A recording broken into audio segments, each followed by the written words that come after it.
Everybody, welcome to the Stone Prophet. My name's Alan. You kind of see some of my street cred in this video. I'm here in my winery, distillery, where you're seeing a bunch of alcohol made from fruit. I'm an entrepreneur for sure. Been running this business for 17 years. But fundamentally, I am someone who would identify as, I guess, called by God to do something in particular. I'll get into that as we describe it further. But I feel, especially when it comes to creating content, it's time to share a lot of what I've learned. I spent, I don't even know how many tens of thousands of hours reading the Bible. It's generally a daily practice. There's been periods of time where it hasn't been. But I'll tell you what, when I first became a believer in Jesus, I was going to church 4 times a week, and I was reading the Bible 1 or 2 hours a day. And I thought I was going to be a pastor at that time. That was when I was 17, 18. I ended up getting kicked out of church at 20. I started a home church at 23. That home church had one other couple that was making fruit wine as a hobby, and 17 years later, this is the core expression of that effort to try to follow God with what he had for my life. And now, with this as a backdrop, the business itself, and a social value movement to try to impact the way I think God would want our values in economics to change.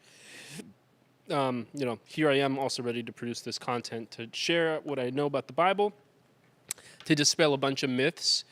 One of the things that atheists and non-believers and those who are outside of the Christian world always can't get with the Bible and with Jesus and Christianity is this whole notion of people going to hell. And so, that needs to be redeemed because that's not the actual story of the Bible. I will prove it. I will debate anyone. I look forward to the day when that is actually what is going on.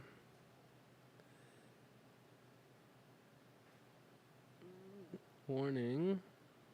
So since this is my first live, I'm just seeing what OBS Studio is trying to tell me. Okay. It looks like I'm generally connected. Okay. So, that being said,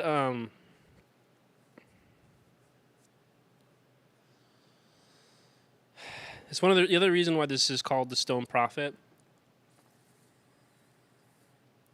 is because it's about being countercultural. It's about doing things that the religious institutions are not a fan of, but doing it with a clear conscience. So Stone Prophet has it's probably got like 3 different meanings when you really think about it. But the first meaning is that countercultural element. A lot of what I'm going to talk about, heaven and hell being different than we've been taught, the message of Jesus being different than we taught, the whole narrative of the Bible being different than we taught. All of that is ultimately going to be hugely informational for people who either have never read the Bible or who have read it a ton. But it's going to make people call me a heretic. It's going to make people call me a blasphemer. And it's going to make them, if we were in a different day and age, they might pick up stones to kill me because that's the kind of message I'm going to bring. It confronts power and it challenges the status quo. And the systems and the institutions and those who are big fans of that are going to end up becoming pretty irate.